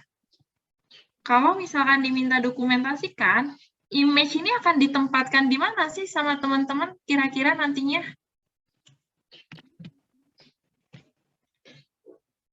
Akan disimpannya di mana? Kalau misalkan teman-teman punya foto, punya infografis, punya konten, kayak gitu, disimpannya di mana? Di Drive nggak sih? Kalau di saya ya di Pusgatim. Oh iya, iya berarti ada websitenya ya Pak ya? Ya. Iya, boleh di website yang isinya memang kumpulan dari dokumentasi. Bisa juga kalau misalkan teman-teman nggak punya yang websitenya gitu, OneDrive.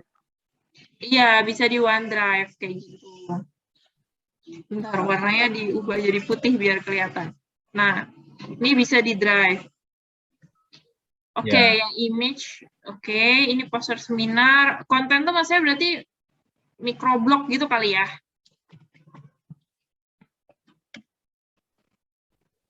Oke, sip. Selanjutnya link atau dokumen. Nah, biasanya ini disimpannya di mana nanti? Ada database, buku, pavilion, boleh. Resume webinar. Nah, mungkin kalau link itu jatuhnya nanti teman-teman perlu ngebuat spreadsheet gitu. Jadi kayak ini tadi nih, LAM ini isinya link-link doang nih. Nah, teman-teman perlu punya satu spreadsheet yang isinya kayak gini. Tapi kalau misalkan dokumen berarti nanti dimasukkannya ke OneDrive juga kali ya, atau teman-teman bisa menuliskannya di websitenya teman-teman, atau misalnya nulis catatannya di blog atau di Medium kayak gitu. Jadi sarananya banyak sebenarnya gitu. Oke, sip. Selanjutnya audio. Audio di sini ada podcast, pelatihan, rekaman suara wawancara. Nah iya, ini kepake banget pasti sama voiceover. Oke, ini juga sama di Drive ya teman-teman. Selanjutnya video, ada profil kepengurusan, film pendek inspirasi, live Instagram, games tebak gambar, rekaman Zoom. Nah ini menarik nih.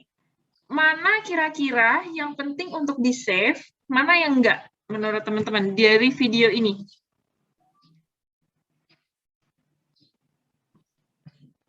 Yang games nggak penting. Ya nggak penting ya. Tapi buat host atau kalau misalnya orangnya jadi komika atau jadi host, kayaknya penting ya games tebak gambar. Tapi kalau misalnya untuk kita yang bukan nyari di YouTube. Iya, tinggal nyari di YouTube ya sebenarnya. Oke. Jadi tinggal dihapus saja ya. Karena kadang memori drive kan terbatas ya, cuma 15 GB. Jadi sayang gitu kan. Emang kalau tantangan utama nyimpen data itu kalau bentuknya video itu pertama kalau filenya itu gede itu baru mau nyimpennya aja lama. Gagal. Iya. Kalau berbasis online ya. Iya benar. Ngambilnya juga orang suka males, gede banget. Iya benar. Ya, padahal isinya penting. Iya benar. Kadang video tuh yang bikin males adalah upload dan downloadnya ya. Iya. Ya. Tapi biar kalau saya biasanya nge-uploadnya di account internal YouTube saya gitu. Jadi iya, jadi drive-nya nggak penuh-penuh banget sama video-video. Dan kalau di YouTube kan enak ya, nggak usah download, nggak usah upload, tinggal kayak klik aja kalau misalnya mau di play gitu. Cuman ya itu nguploadnya yang lama kalau di YouTube ya. Yang nguploadnya lama ya. Oke. Terus yang kegiatan, seminar, rapat, upgrading pengurus. Nah, ini nih, kegiatan ini itu kan nggak mungkin ya kita dokumentasikan semuanya gitu kan. Nah, kegiatan ini, knowledge-nya nanti bisa kita sebar ke 4 hal tadi gitu. Misal seminar yang penting-penting kita masukin video, oke. Terus misalnya ada tanda tangan kesepakatan misalnya, oke, berarti masukinnya nanti ke dokumen, kayak gitu-gitu. Jadi kegiatan-kegiatan yang penting untuk didokumentasikan, tapi pendokumentasiannya bisa ke 5 hal ini, bisa video, audio, link, atau dokumen, atau image, kayak gitu. Gitu sih, sejauh ini berarti udah jelas ya semuanya. Ada pertanyaan lagi teman-teman tentang knowledge management?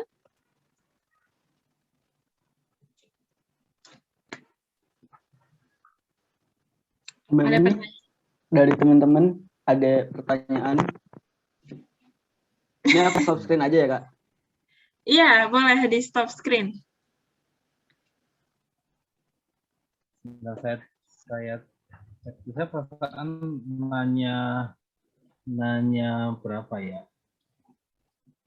Nanya 6 ya, cuman mungkin udah dijawab. Nanya 6 hal budaya, cara knowledge capture udah dijawab. Ini Mbak Dita terkait Ya. community of practice. Kalau di organisasi kan suka jadi isu ya.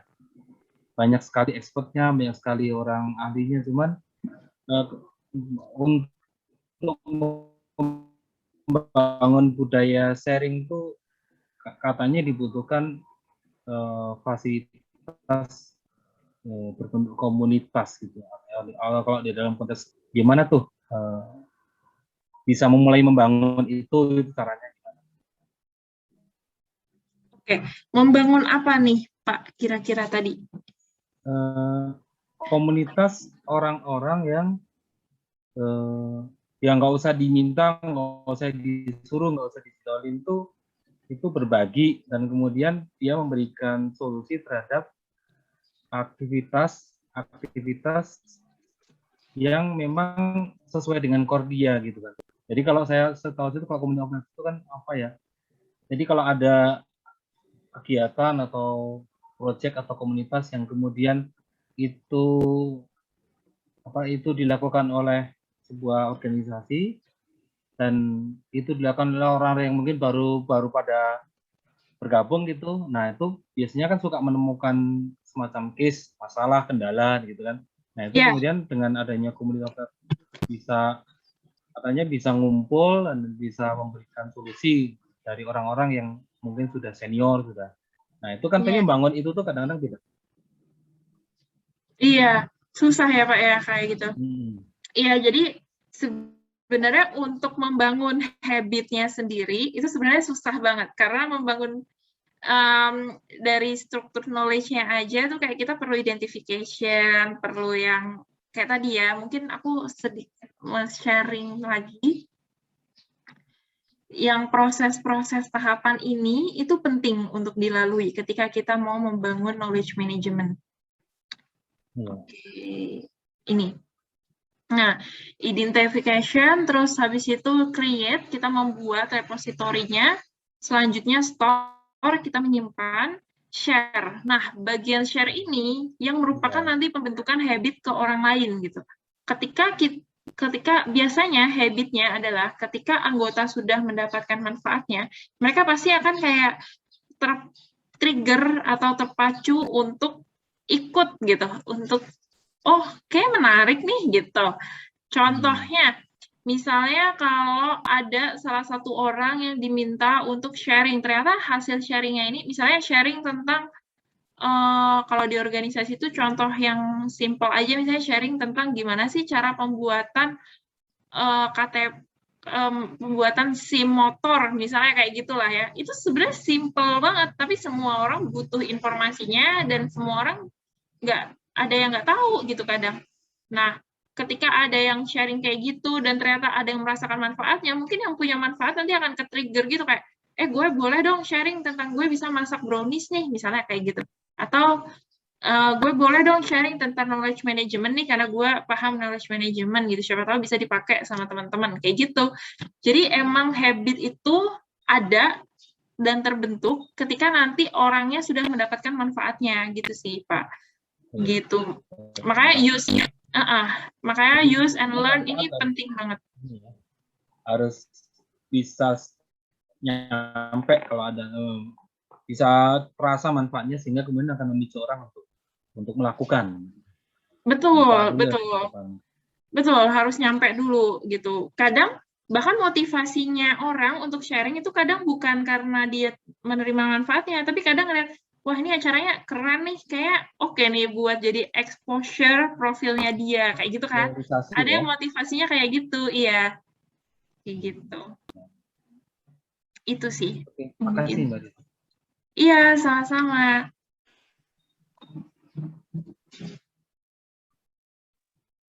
Ya, makasih Pak Sunu udah bertanya dan Kak Dita udah menjawab. Mungkin dari yang lain ada pertanyaan lagi? Dari saya Oh, mau tanya mangga. ke Mbak Dita. Mangga, Kang. Iya, Lanjutin pertanyaan tadi Pak Sulu ya. iya. Terkait dengan benar emang isu community of practice itu jadi isu di beberapa perusahaan sih. Nah itu untuk katakanlah ya untuk identifikasi atau orang-orang yang dikatakan gitu ya ahli di bidang itu tuh ada ininya nggak sih? Maksudnya kayak kriteria, kemudian ada selain dia tadi motivasi untuk membangun exposure-nya dia gitu. Ada nggak sih selain itu tuh untuk identifikasi orang-orang yang ahli di bidangnya gitu kira-kira. Atau biar dia juga mau tadi ya mau sharing gitu kan? Itu mulainya dari mana gitu?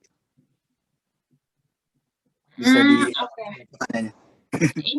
Ini mungkin beda ya caranya. Mungkin ada konteksnya mencari orang yang ahli untuk mau contribute di community gitu ya. Iya, kira-kira seperti itu. Tapi kalau di prakteknya di perusahaan gitu ya, itu seperti apa gitu kira-kira? Ada istilah kayak subject matter expert kayak gitu-gitu tuh. Oke. Oke, paham.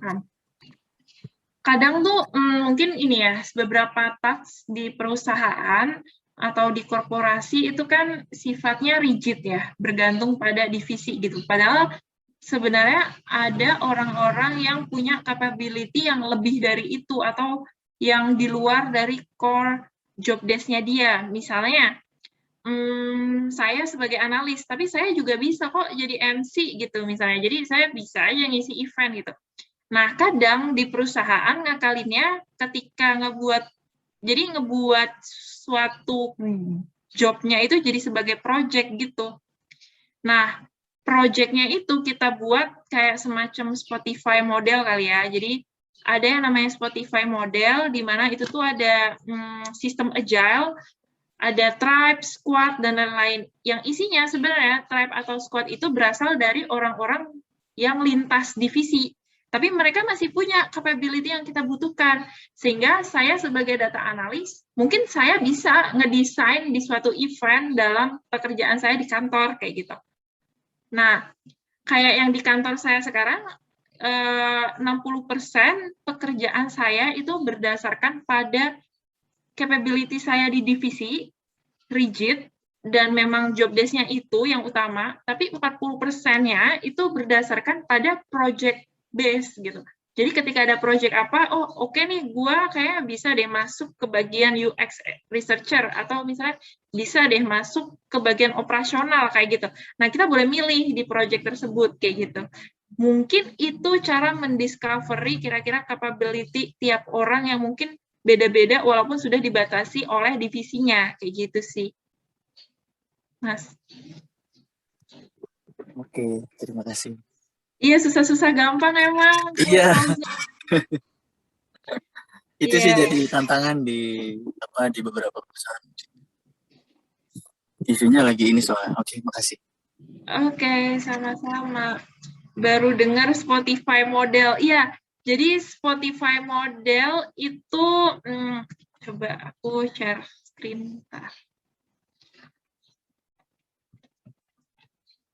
Biasanya Spotify model itu dilakukan ketika memang ada banyak proyek, tapi kita punya keterbatasan resource dan keterbatasan biaya, kayak gitu kan. Nah, caranya kan nggak mungkin ya kita nambah karyawan, atau nggak mungkin ya kita misalnya tiba-tiba ningkatin revenue dari mana gitu kan, produknya aja nggak ada misalnya gitu. Tapi sementara proyek kita ada banyak nih gitu. Akhirnya dibuatlah sistem yang nggak rigid gitu. Jadi bentuknya agile, dan agile itu lincah dari satu orang ke orang lainnya, itu nggak terbatas oleh divisi, nggak ada sekat-sekat divisinya. Nah, Spotify model ini ada yang namanya tribe. Tribe itu kayak semacam divisi bayangannya. Squad itu subdivisi bayangannya gitu. Nah, di bawahnya ini ada roles yang masing-masing mengisi tribe dan squadnya. Jadi biasanya memang digunakan untuk orang-orang yang bekerjanya IT related atau punya teknologi yang cepat banget gitu. Dan biasanya memang banyaknya di startup gitu sih. Cuman kemarin di kantor saya yang lama juga pakai Spotify model, karena saat pandemi kita butuh mengubah visi misi perusahaan, sehingga akhirnya kita buat juga model Spotify-nya gitu. Karena kan ketika awal-awal pandemi kita nggak mungkin ya nge-hire banyak-banyak, karena pasti ada pembatasan limit cost perusahaan kayak gitu. Gitu sih. Nah, di beberapa tempat squad-squad ini itu tuh diisi sama orang-orang yang memang dibutuhkan dalam proyek tersebut. Contohnya misalnya kita mau ngebuat proyek event nikahan. Oh oke, berarti kita butuh leader atau project manajernya. Selanjutnya kita butuh juga yang bisa ngisi sound, atau bisa juga kita butuh yang jadi host. Kita juga butuh yang ngeband, kita butuh yang apa. Nah, itu masuk ke dalam squad wedding, misalnya kayak gitu. Terus ada lagi nanti squad, misalnya dia nanti yang bagian CSR. Nah, di CSR ini kita butuh orang yang nge-partnership bersama dengan misalnya nyari panti asuhan, misalnya kayak gitu. Jadi cukup satu orang aja, tapi kita nggak ngomong ke divisi-divisi gitu. Karena kadang ya kalau misalkan kita rigid ke kayak sistem korporat, itu biasanya kan kita terbatas oleh adanya administrasi yang sifatnya rigid dari atasan, terus nanti atasan ke atasan lainnya, terus baru ke bawahannya kayak gitu. Sementara kalau Spotify model ini langsung dari anggota ke anggota kayak gitu. Gitu sih. Tapi kadang memang kalau banyak proyeknya, Spotify model ini agak-agak apa ya, kita perlu ada transparansi, sehingga knowledge management ini penting di Spotify model kayak gitu.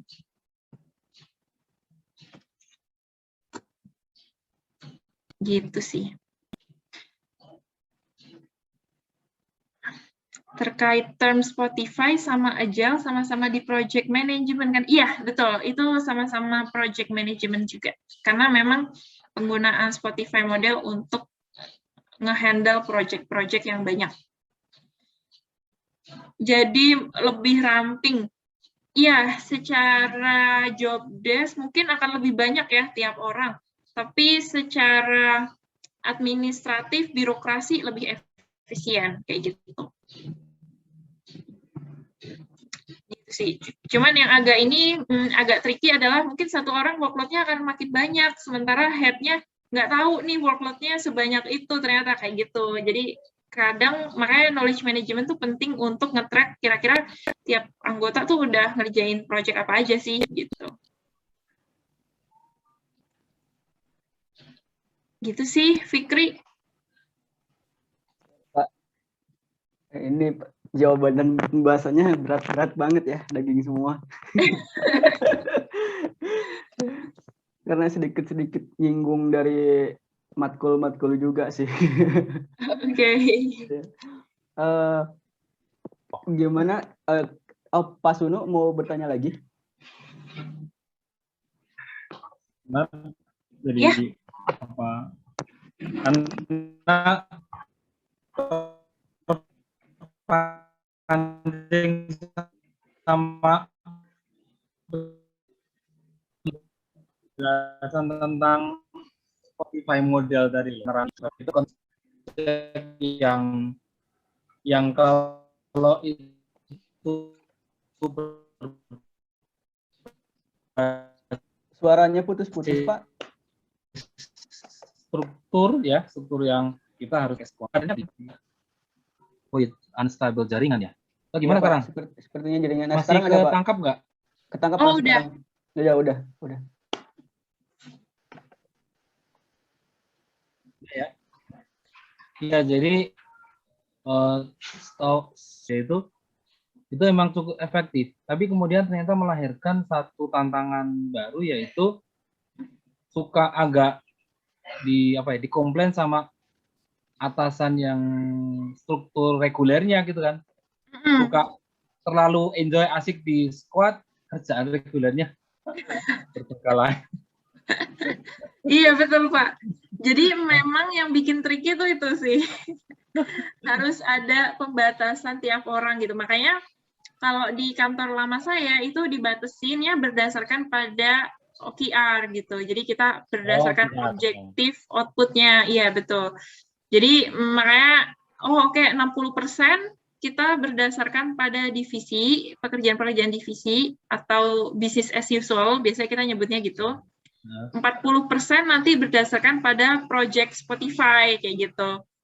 Jadi tiap orang paham nih kira-kira load-nya kalau misalkan nggak ngerjain yang project divisinya, ya dia pasti kepotong di OKR-nya, jadinya dia underperform kayak gitu. Kalau underperform kan pasti ada kebijakan-kebijakannya nanti ke salary lah atau ke apalah kayak gitu. Gitu sih Pak. Jadi lebih ke kita bukan yang kayak penilaiannya tetap objektif menggunakan OKR, bukan yang kayak teguran atau apa gitu sih. Jadi tiap orang udah punya kesadarannya masing-masing, harapannya gitu. Cuman kembali lagi emang sistem agility, project management ini nih butuh kedewasaan anggota ya. Jadi tergantung dari bentuk organisasinya itu apakah memungkinkan menggunakannya dan kira-kira anggotanya tuh udah cukup dewasa belum ya dalam bekerja kayak gitu sih. Iya. Ya teman sharing aja sih, terima kasih. Iya Pak. Banyak hal. Terima kasih juga Pak Sunu. Terima kasih Pak Sunu atas pertanyaannya. Dan dari teman-teman yang lain barangkali ada yang ingin bertanya kembali. Dari Kak Ucu, Kak Ojan, Kak Bahtiar, Kak Hanum, Kak Naufal, Kak Irfan nih, Kak Dian, Kak Diandra, Kak Nurul Baja. Ternyata di sini saya Pak sendiri ya. Ternyata di sini saya Pak sendiri ternyata. Panggilannya Kak Suno ya, biar kita seumuran semua kok Pak. Semangat, iya. Semangat muda. Kita manggilnya Kak aja, Kak Suno. Kak Suno. Umurnya udah jauh kalau lihat dari tampang, masa udah jauh banget. Tapi semangatnya Pak, ya benar tetap semangat muda. Iya, betul. Gimana? Kak Ucu, apakah udah banyak pertanyaan-pertanyaan yang ingin ditanyakan? Udah tadi ya, udah. Suaranya masuk nggak, Pik? Ada. Oke. Tadi sebenarnya udah banyak kejawab ya sama Kak Dita juga, dan tadi beberapa 6 pertanyaan di awal ya. Di awal pertanyaan. Dan benar banget tuh apa yang tadi disampaikan Kak Dita ya, maksudnya dengan adanya knowledge management mungkin itu jadi lebih membantu orang-orang atau karyawan-karyawan baru, karena aku juga jadi pas masuk ke kantor itu gantiin karyawan sebelumnya. Nah, tapi kalau Kak Dita kan tadi udah ada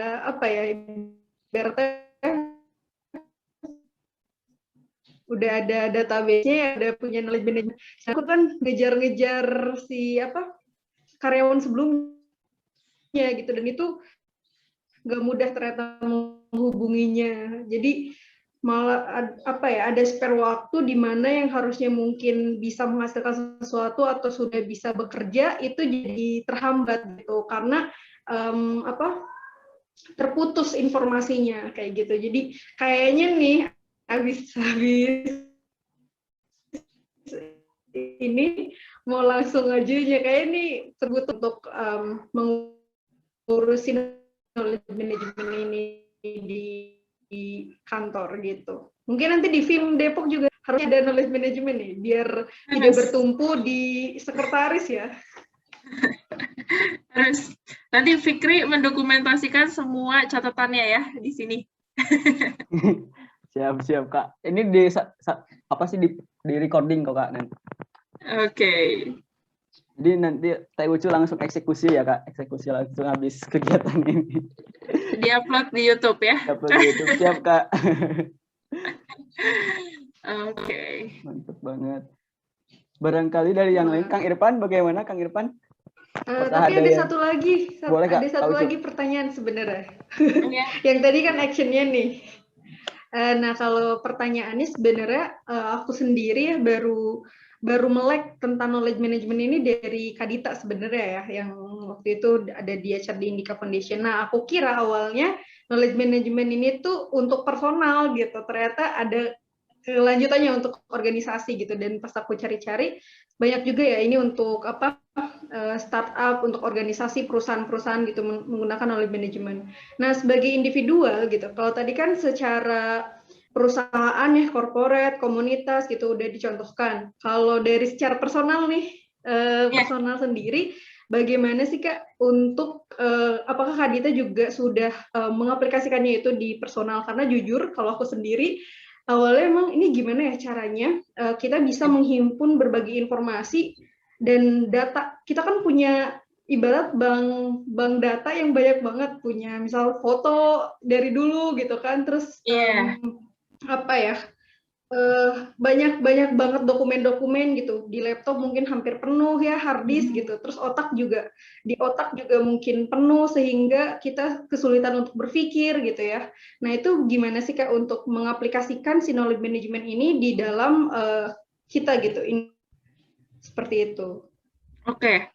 Mungkin sedikit sharing aja ya ke Kak Ucu juga. Jadi saya sendiri sebenarnya kadang punya banyak pemikiran gitu ya yang harus dipetakan, dan anaknya tuh karena selalu kadang banyak pikirannya, jadi kadang nggak fokus gitu.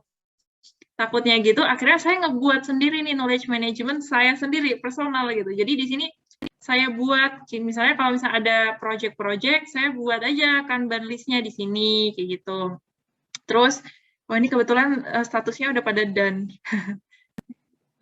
Ya udah pada done semuanya gitu. Misalnya kemarin kayak ada 6 project gitu ya semuanya, terus saya buat checklistnya di sini gitu.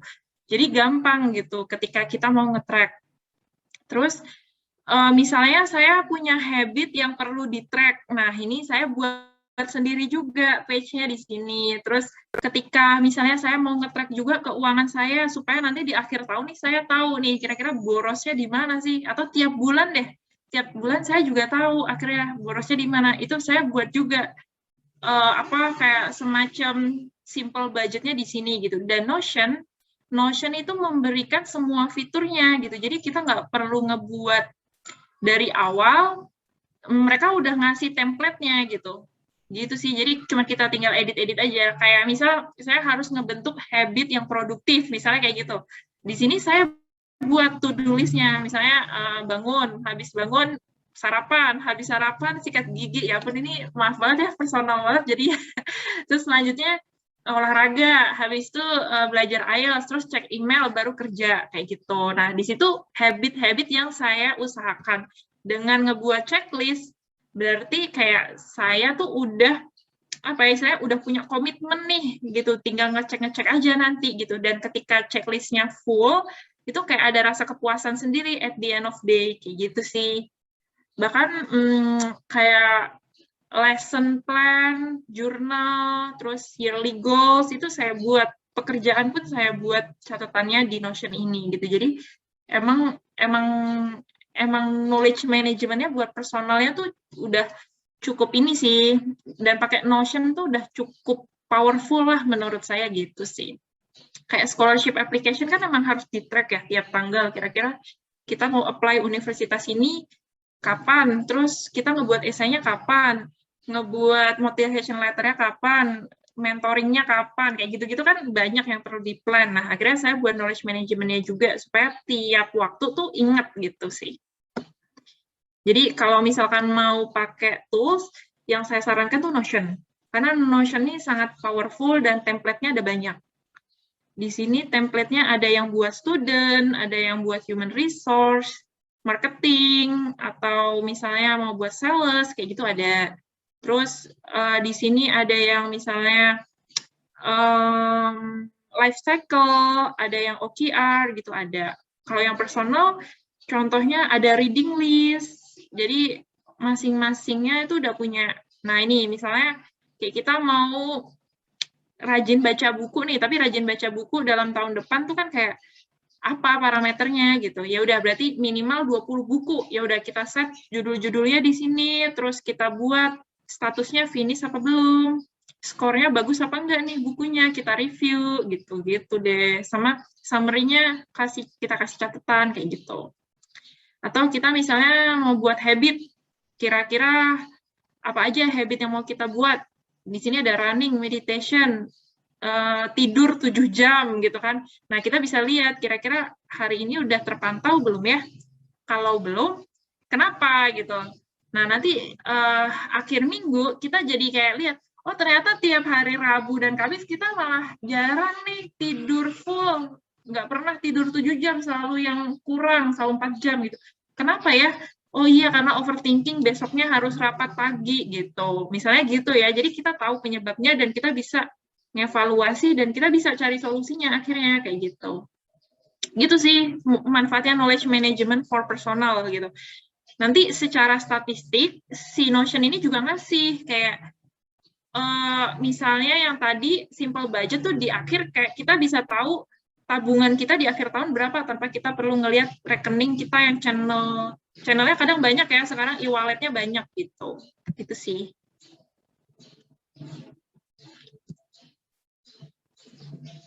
Mantap banget. Ini jadi referensi buat aku juga nih yang baru pertama kali pakai Notion. Biar nanti rapiin. Iya gitu. Karena kalau aku pribadi mungkin karena udah ngaplikasiinnya 3 tahun kali ya, jadi udah kebiasa pakai Notion gitu dan tiap akhir hari, maksudnya tiap sebelum tidur itu selalu checklist gitu kira-kira udah dilakuin belum ya gitu. Jadi ke tracking gitu sih. Keren banget. Gimana Kak Ucu? Apakah udah terjawab ataupun masih ada yang ingin ditanyakan kembali? Masih kurang nih ataupun gimana? Atau Kak Ucu jaringannya ya?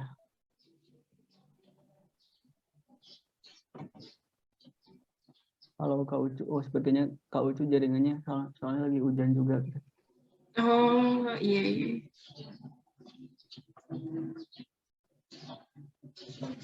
Barangkali dari yang lain, dari Kak Diandra, Kang Ojan. Oh kata Kak Ucu mantap. Gimana Kak Ucu udah cukup kah jawabannya? Nanti habis ini langsung sign in Notion. Siap Kak. Langsung sign up.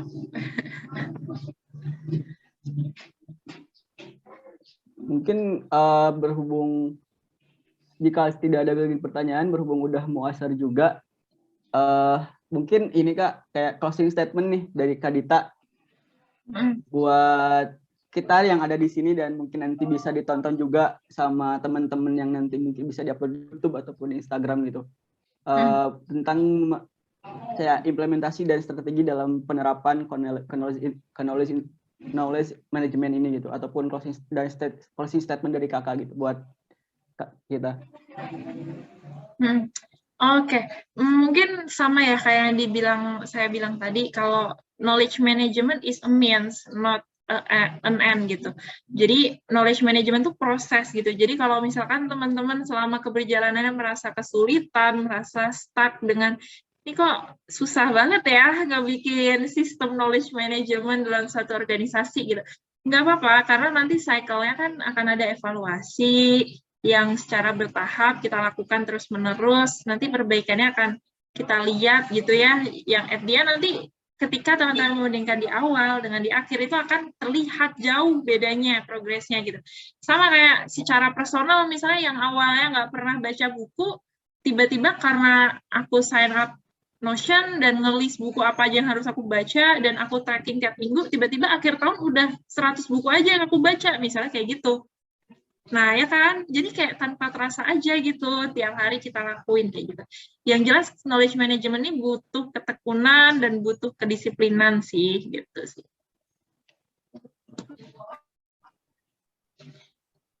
Tapi at the end nanti yang merasakan manfaat juga teman-teman sendiri gitu, karena kayak saya misalnya kayak saya misalnya mencari materi seminar knowledge management, oh ya udah pernah nih, tinggal ngambil ini aja, kita revisi gitu.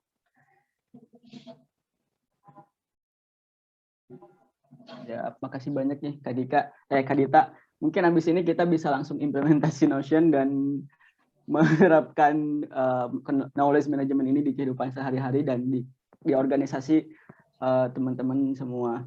Mungkin terima kasih banyak Kak Dita. Selanjutnya kita akan penyerahan sertifikat yang akan diserahkan langsung oleh Kak Ucu.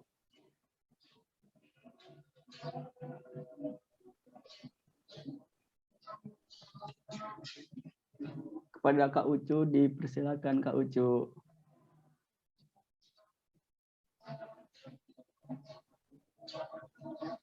Kak Ucu, apa bisa on mic?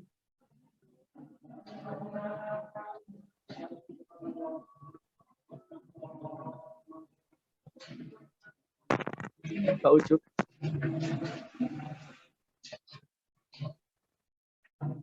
Halo. Nah, ada Kak, suaranya ada. Mangga Kak. Ada.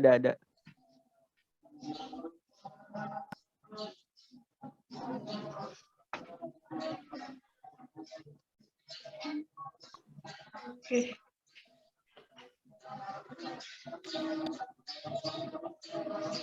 Halo Kak Ucu.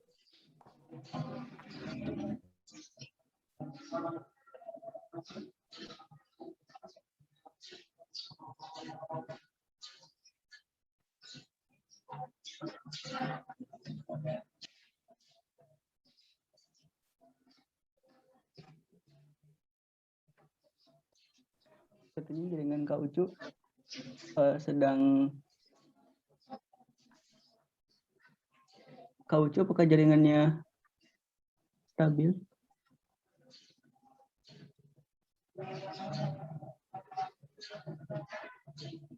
Oke. Untuk penyerahan sertifikat akan diwakili oleh Kak Rara karena kan Kak Ucu jaringannya kurang stabil. Mangga Kak Rara. Oke. Karena jaringannya Kak Ucu lagi nggak baik ya. Mari kita doakan semoga bisa masuk lagi. Ini sertifikat dari FIM Depok Kak Dita. Maaf ya sederhana, semoga bisa diterima. Terima kasih sekali untuk sharingnya, sangat-sangat implementatif ya untuk kita nantinya. Kayaknya nanti bakal bareng-bareng bisa sign in Notion semua ya. Kayaknya abis ini banget. Iya, sama-sama. Ya, terima kasih Kak Dita. Ini boleh mau di screenshot operator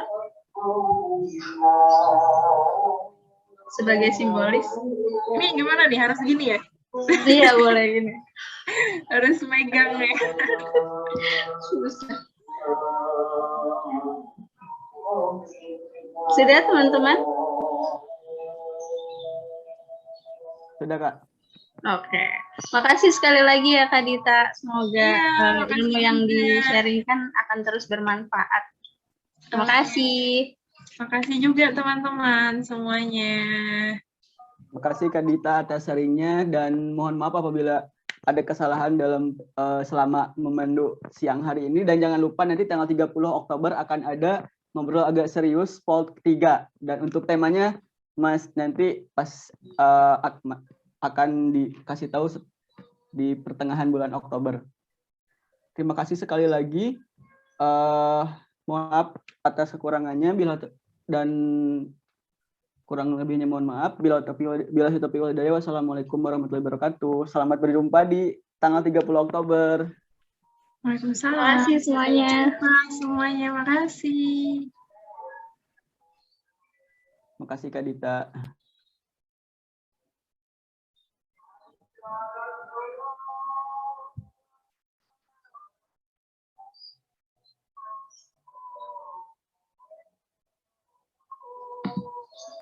Bangsaku pemuda Indonesia, ayo kita bersatu. Pemuda Indonesia, aku untuk bangsaku. Pemuda Indonesia.